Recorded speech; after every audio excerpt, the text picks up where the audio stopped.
Wali Kota Makassar Muhammad Ramdan Pomanto telah memerintahkan Dinas Perdagangan untuk menggelar operasi pasar dampak kenaikan harga beras.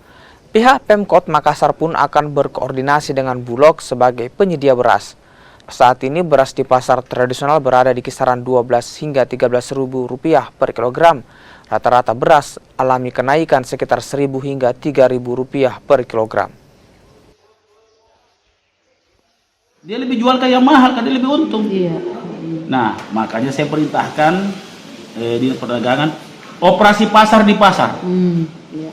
Jadi pasar buka memang ini harga head per head, kita jual di harga head 11.500. Iya. Coba cek satu kali lagi ya. Iya. Nah, terus jangan beli beras yang mahal. Saya sudah perintahkan. Berasnya Iya, akan otomatis. dilempar Iya, ke pasar. iya. Kalau tidak saya bilang jangan beli di Bulog, beli petani langsung. Iya. Beli di Sidra apa semua beli petani kan? Langsung Gitu, Pak. iya. Jadi kita siapkan transportasi langsung. Kita yang beli. Kita yang beli langsung. Jadi tidak di mana nanti kita jual di pasar-pasar. Iya.